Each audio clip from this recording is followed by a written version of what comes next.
Have you ever thought about someone so intensely that your phone lit up with their name seconds later, or found their face appearing in your feed just as you were remembering them?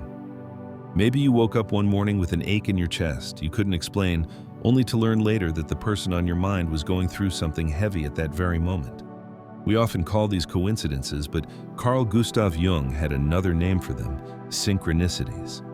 To Jung, these weren't random accidents, but manifestations of something far deeper and unseen dialogue between two unconscious minds, moving in rhythm beneath the surface of ordinary life. He believed the unconscious wasn't a sealed world inside each person, but a vast ocean we all share. When two people form a meaningful emotional bond, their inner tides begin to flow in harmony. That's why one thought, one dream, one sudden feeling can bridge miles of silence. Synchronicity, in Jung's view, is the language of the soul, a kind of symbolic communication that the rational mind can't always decipher. Two events may look unrelated, yet when they occur together, they shimmer with meaning. When you think of someone and they call, when a song you both loved plays out of nowhere, when an image or name repeats itself until you can't ignore it, these are not just tricks of perception. They're reminders that emotion has energy, and energy travels through channels unseen but deeply felt. The more profound the connection, the more often these ripples appear. It's as if two instruments tuned to the same key begin to vibrate even when only one is touched. You might feel this in your own body before your mind catches up: an unexplained restlessness, a sudden warmth, a heaviness that seems borrowed from someone else's heart. Jung once described the unconscious as a web of symbols and archetypes, an invisible structure that links every human being. Within that web, people who share strong emotions, love, grief, longing often move in patterns that mirror each other's inner worlds. This is why we sometimes sense when someone we love is hurting or thinking of us. It's not telepathy in a science fiction sense, but a resonance of empathy, intuition, and shared energy. Two hearts, though separated by space and time, begin to echo the same rhythm. You think of him, and without reason, your mood shifts. He thinks of you, and a shadow of that thought crosses your day. These are moments when your unconscious minds meet halfway, speaking in the quiet frequency of feeling. When two souls become entwined through love, pain, or unfinished storylines, something of each remains in the other. The connection doesn't vanish with silence. It hums beneath daily life, waiting to surface through what we call coincidence. You might be standing in line at a cafe when a fragment of conversation behind you repeats a phrase he once said. You might scroll through social media and find his image paired with words that strike too precisely. To the rational mind, it's nothing more than randomness.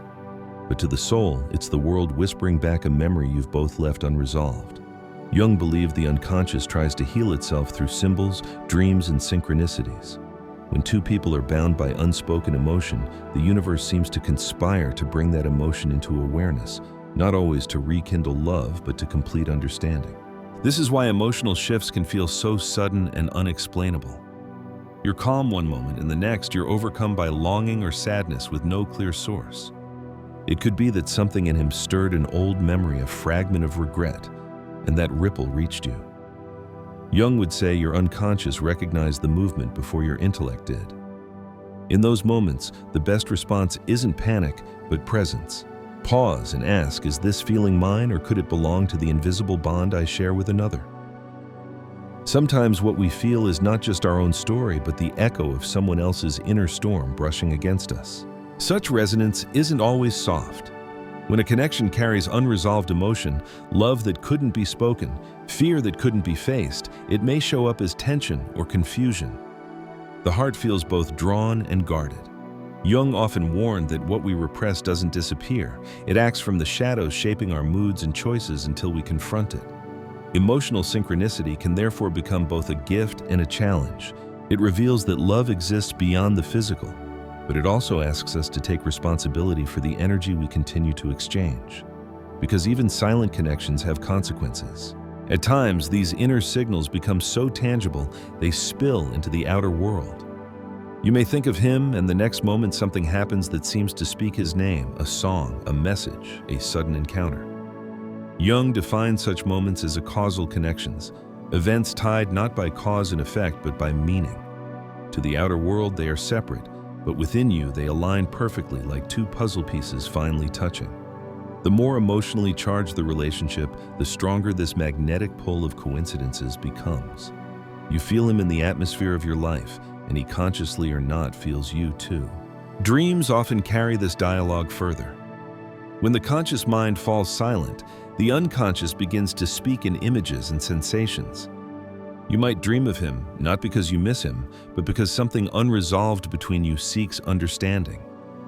Jung saw dreams as messengers of balance attempts by the psyche to restore harmony between what is known and what is hidden. If he also dreams of you even without realizing it, that may be the unconscious on both sides, trying to complete a circle left open in waking life. The dream is not proof of fate, but a reflection of psychic energy still alive between two people. Every connection that touches us deeply leaves a trace in the unconscious. The body remembers the embrace. The heart remembers the vibration of shared silence. Even when you've parted, the energy of what was continues to live somewhere in the invisible field between you. That's why a random moment can suddenly feel charged, as if he's near. It's not imagination. It's memory carried not in thought, but in energy. And sometimes when both hearts turn toward that memory at the same instant, synchronicity appears, a reminder that love, even unspoken, moves through a dimension where time and distance mean less than we think. When two people share a strong emotional field, even distance cannot dissolve it entirely. What remains between them is not constant communication, but a subtle undercurrent, a hum that occasionally grows louder through signs, moods, or symbols. This is why the smallest detail can sometimes feel immense. A line from a movie, a scent drifting through the air, a random phrase overheard at the right moment. Jung believed these instances weren't random, but expressions of the psyche trying to bridge what words and logic cannot. The unconscious, unlike the conscious mind, doesn't follow linear time. It doesn't separate yesterday from today or you from him. It moves in patterns of meaning where one symbol can link two hearts without either of them understanding how. Imagine you're walking home one evening and suddenly sense him nearby, though you know he's miles away. Or you wake with a weight in your chest only to learn later that something shifted in his life that day. These are not miracles, but echoes, energetic impressions transmitted through emotional resonance. The psyche is porous, and when it has once known deep intimacy, it remains open to the other person's vibration. This can be beautiful, but it can also be painful, especially when the bond carries unfinished emotions. The unconscious seeks wholeness. It wants to reconcile what's divided, to understand what's left unsaid. So it keeps sending reminders, using coincidence as its vocabulary. Many people experience these connections most vividly through recurring synchronicities. Numbers, songs, words, or even dreams that repeat until they can no longer be ignored. Perhaps you keep seeing the same time on the clock, 11:11 or 22:22, whenever he crosses your mind. Or a specific song begins to follow you from cafe to car to grocery store, one that once belonged to both of you. To the rational world, these are meaningless repetitions. To Jung, they are patterns charged with emotion, manifestations of psychic energy trying to find expression. When something within you refuses to be forgotten, the outer world starts mirroring it back. The question then isn't whether these signs are real, but what they're asking you to see. Sometimes they're reminders of unfinished love. Other times they point toward inner growth, the need to integrate what that person awakened in you. Jung often wrote that every relationship, no matter how fleeting, reflects a part of ourselves. The people who stir us most deeply act as mirrors for the qualities we've hidden or denied. That's why emotional connections can feel magnetic and unbearable at once. They expose the part of you that longs to evolve, and when the soul isn't done learning, it calls the other person back, not always in body, but in symbol, in dream, in vibration. Yet Jung also warned against mistaking the symbol for the source. Synchronicities are not commands, they're invitations. Their purpose is not to drag you into obsession, but to awaken awareness. When you see a pattern, the meaning lies not in what happens outside, but in how it reflects your inner state. If every reminder of him fills you with yearning, the psyche may be telling you that something within still seeks closure or healing. The goal isn't always reunion. Sometimes synchronicity appears to help you let go to complete an emotional circuit so the energy can finally rest. The universe isn't playing games. It's urging you to notice what remains unresolved. Dreams can deepen this understanding. When two unconscious minds are linked, they sometimes cross paths in the dream world. You might wake with vivid images of him that feel more real than waking life, or dream conversations that seem to carry messages from somewhere beyond reason. Jung saw such dreams as symbolic dialogues between two psyches. Even if you never speak again, part of you continues the conversation at a deeper level. That's why certain dreams feel charged with emotion. They're expressions of what your conscious selves could not say. In these moments, love becomes less about possession and more about recognition. Two souls acknowledging the imprint they left on each other. Sometimes the connection manifests through physical sensations. You might feel a sudden warmth on your skin, a flutter in your chest, or an impulse to reach for your phone without knowing why. Then his message appears. Jung would call this a form of energetic correspondence, a meeting of inner states rather than minds. It's not mystical telepathy, it's emotional resonance amplified by attention. The more you focus on someone, the stronger the bridge becomes. Your energy flows toward them, and if they're open consciously or not, they feel it. And when they think of you, that energy finds its way back. It's a dialogue without words, built not of thought, but of emotion. But this dance between two souls is not always balanced. Sometimes one person feels the connection more intensely than the other. The energy may circle unevenly, leaving one side restless, while the other remains unaware. Jung compared this to projection, when we see our own hidden depths mirrored in someone else. You might think you're feeling him, but in truth you could be encountering your own emotions reflected through his image. It's important to stay grounded in such moments. Not every ache is a message from another heart. Some are messages from your own asking for compassion, not confirmation. Still, when synchronicities align with undeniable timing, when thoughts, dreams, and emotions converge with outer signs, it becomes difficult to dismiss them. It feels as if life itself is participating in your private story. That is the essence of Jung's idea that psyche and matter are not separate realms, but two expressions of one underlying reality. The world outside mirrors the world within. When love longing or awakening vibrates strongly enough in the soul, the universe responds with symbols. You might not control what appears, but you can choose how to read it with curiosity, humility, and care. At the core of these mysterious experiences lies a simple truth. Emotion is energy, and energy leaves traces. When two people have shared deep emotional experiences, whether love loss or transformation, their inner worlds remember each other. This memory doesn't fade simply because communication stops or distance grows. It lingers in the psyche, where it can resurface as intuition, dreams, or a sudden shift in mood. Jung believed that our unconscious minds are in constant dialogue with one another through the collective unconscious, a realm beyond the individual that binds every human soul. When you feel an inexplicable tug toward someone, it may be your unconscious responding to that field of shared energy. Think about those quiet moments when you feel him, before there's any proof, before the call, before the message, before the coincidence. The sensation might seem irrational, but it's a testament to how alive our connections truly are. In the same way, two tuning forks resonate at the same frequency when one is struck. Human emotions vibrate in synchrony when the bond between them is strong enough. This resonance explains why you might experience his sadness, his joy, or his confusion as if they were your own. The heart, as Jung might say, is not bound by logic. It listens to frequencies the mind can't measure. Still, these invisible threads can become confusing. You might ask yourself, is this feeling mine or his? Is it intuition or imagination? Jung urged discernment.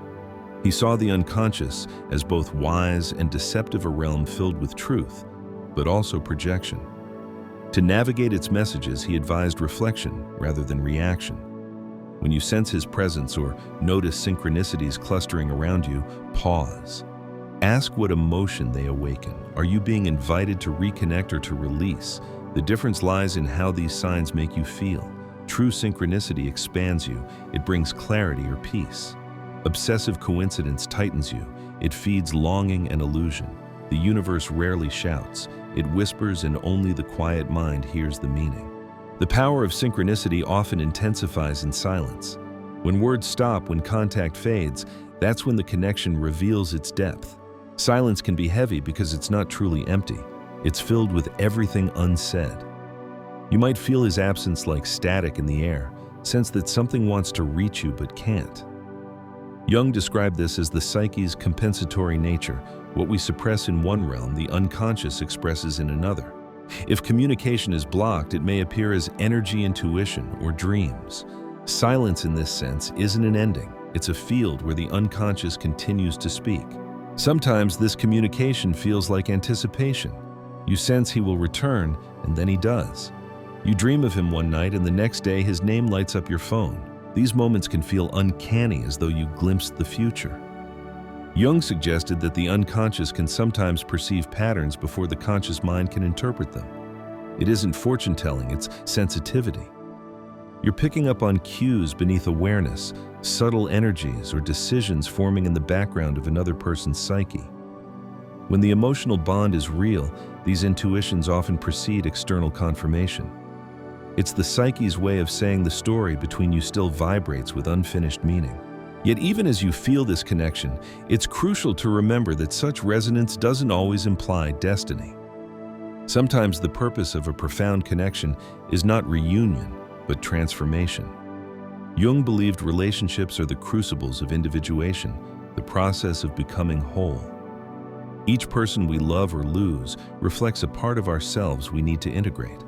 When someone stirs deep emotion, it's often because they mirror something within us we've yet to embrace. The longing you feel may not just be for him, but for the part of your soul he awakened. Recognizing this shifts the energy from dependence to discovery. The synchronicities then become not reminders of absence, but milestones of growth. This understanding turns coincidence into conversation. The song that plays at the perfect moment, the recurring number, the sudden dream, all become guides rather than ghosts. They urge you to pay attention to your emotional landscape. Maybe the universe isn't telling you he's coming back. Maybe it's showing you what love still lives in you, waiting to be expressed in a new form. Jung wrote that what we resist persists, but what we accept transforms. By listening without clinging, you turn the mysterious connection into a teacher. In time, as awareness deepens, the emotional current between you begins to change. You might still feel him sometimes, but instead of pain, there's peace. Instead of confusion, there's gratitude. This is what Jung called integration, the moment when the energy of an unfinished relationship becomes part of your own wholeness. The bond doesn't vanish, it evolves. You stop waiting for signs and start recognizing that the connection was never only about two people. It was about awakening the part of you that can love beyond fear, beyond absence, beyond the limits of physical presence. Such awakening doesn't erase longing, but it gives it meaning. Every synchronistic moment becomes proof that the human soul is larger than its circumstances. It can sense across miles, feel without words, dream in tandem with another. It can ache and still heal. Love, in Jung's understanding, is not just an emotion, it's a movement toward unity, a glimpse of the interconnectedness that underlies all life. When you realize that the question shifts from, "Is he thinking of me?" to "What is this connection asking me to learn?" And the answer is often compassion for him, for yourself, for the invisible threads that bind all hearts in their search for wholeness. The more we begin to understand these quiet exchanges between souls, the more we recognize that love in its truest form is never limited to romance or proximity. It's a dialogue between energies that have touched and altered each other, even if only for a brief chapter in time. That's why certain people remain present long after their departure.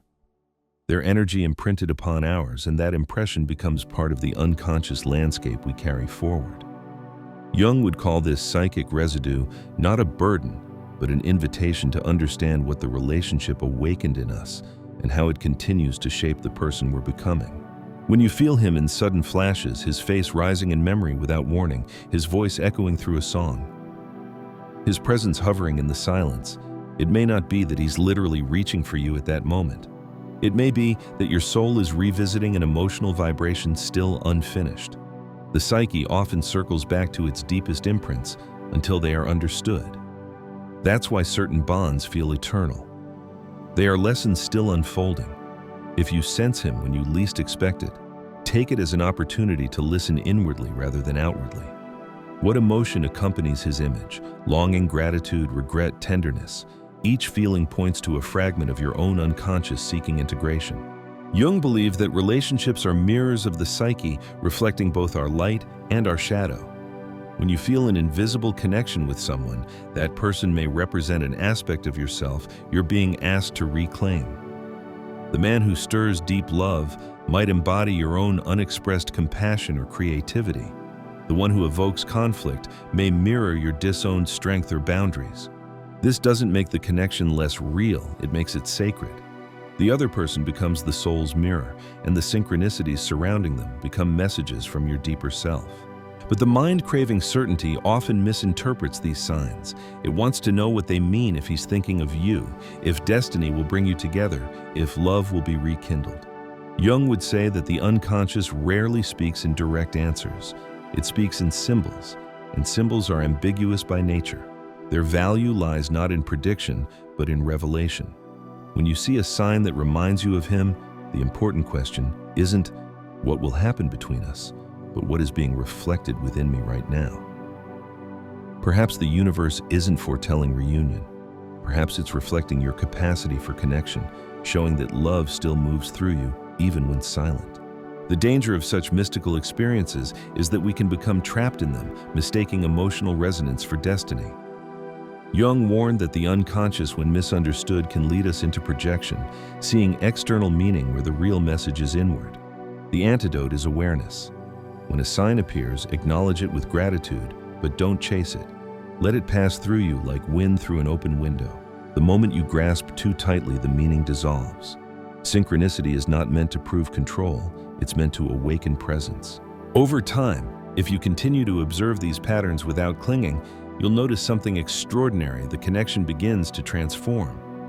The intense emotional waves soften into a quiet undercurrent of peace.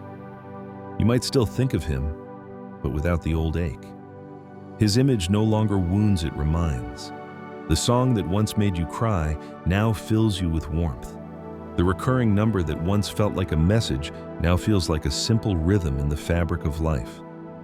This shift marks the moment when the unconscious bond completes its work. The energy between you no longer seeks closure, it's found understanding. In that understanding, you realize something profound. What linked you wasn't just personal emotion, it was the shared human longing to be seen, understood, and remembered. You and he were two souls vibrating on the same frequency, for a time mirroring each other's need for meaning. The universe used your connection to teach you about empathy, patience, and the invisible reality of emotional energy. Even if your paths never cross again, the transformation remains. He has become part of your inner mythology, a living symbol of awakening. And so synchronicity itself changes meaning. It ceases to be a sign that someone else is thinking of you and becomes evidence that the universe is alive with consciousness, that every emotion you've ever felt participates in a greater design. Jung once wrote that what we call coincidence is the manifestation of a deeper order. This deeper order reveals that life is not random, but relational. Every connection, every separation, every strange alignment of events serves the soul's unfolding story. The signs you see are not messages to follow blindly, but invitations to live with wonder, to recognize that the visible world is only half the conversation. As your awareness grows, the same sensitivity that once caused you pain becomes a source of peace. You begin to trust your intuition, not as proof of someone else's feelings, but as guidance toward your own truth.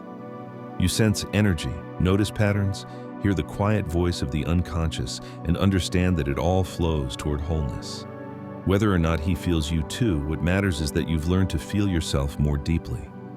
You've learned that the language of synchronicity is not about control or prediction, it's about connection, reflection, and surrender to meaning. In this light, even the bittersweet becomes beautiful. Because now every coincidence feels like a reminder that life itself is listening, that your thoughts, emotions, and love have weight in the invisible world, that every soul you meet, every bond you form, every silence that hums with unspoken emotion, each one is part of a vast, intricate tapestry woven by the collective unconscious. You are both the weaver and the thread. And one day, almost without noticing when it began, the longing that once ruled you softens into understanding. You still feel his name pulse through your chest, sometimes still sense his shadow in passing songs or the rhythm of a dream. But now it no longer unsettles you. It's as if the energy has changed shape less, a wave crashing against you more, a current carrying you forward. Jung would say, this is what happens when the unconscious finally integrates what it has been trying to show you. The connection has fulfilled its purpose.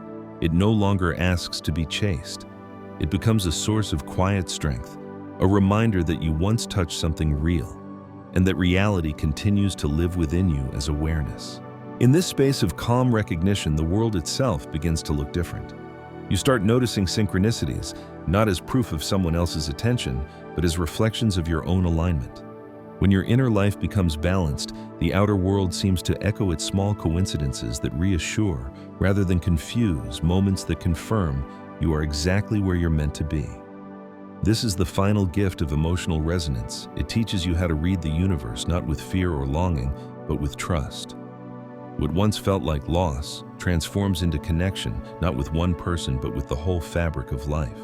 There's beauty in realizing that love in its purest form is never wasted. The energy you once shared with him doesn't vanish, it becomes part of your growth. The tenderness you felt, the empathy that awakened the pain that forced you inward, all of it refines the heart into something more spacious. Jung wrote that the purpose of suffering is consciousness.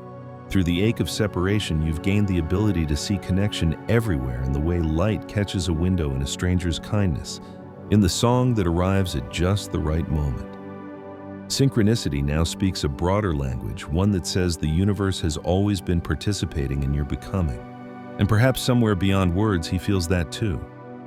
Not as a haunting presence, but as a quiet gratitude that rises when two souls have helped each other evolve. You don't need to know whether he thinks of you, because part of you already knows, just as the ocean knows the shape of every wave it carries. The unconscious doesn't erase what was real. It transforms it into memory symbol and meaning. In that transformation, both of you are freed. So when another coincidence happens, when the song plays, the dream returns, or the air feels suddenly charged, let it bring a smile instead of confusion. Let it remind you that you are connected to something far greater than a single story.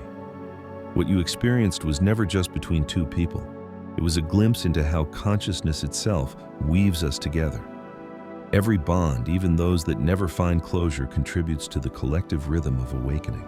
If there's one truth Jung's vision offers, it's this: the unconscious does not separate love from growth. The people who enter our lives are mirrors, catalysts, and messengers. They awaken what already belongs to us, the capacity to feel deeply, to listen inwardly, to find meaning, even in silence. When you finally see this, you stop asking why the connection exists and begin to ask what it's teaching you. And what it teaches above all is trust. Trust that what leaves still leaves light behind. Trust that no emotion is wasted. Trust that the unseen threads between souls are not chains, but bridges, pathways through which we remember who we are. So if you've ever felt someone's presence from afar, if you've ever been moved by coincidences too perfect to ignore, know that you're not imagining it. You're witnessing the secret architecture of the human spirit, the way it reaches across time, distance, and silence to remind us that nothing meaningful is ever truly lost. The same energy that once tied you to him now ties you to the wider world, where every connection, every heartbreak, every act of love becomes part of a universal pattern echoing through the collective unconscious. And perhaps that is the ultimate synchronicity, the moment when you realize that what you were searching for in another person was never outside you. It was the universe through them showing you your own capacity for depth, empathy, and transformation. Once you understand that the signs no longer haunt you, they guide you. The connection no longer consumes you, it completes you. And love finally returns to its true form, not possession, not proof, but presence. If this reflection resonated with you, take a moment to like, share, and subscribe so more people can find meaning in these stories of the soul. I'd love to hear your thoughts. Have you ever experienced a coincidence that felt like a message? Leave your story in the comments below. Until next time, stay open, Stay grounded and keep listening for the quiet language of your own heart.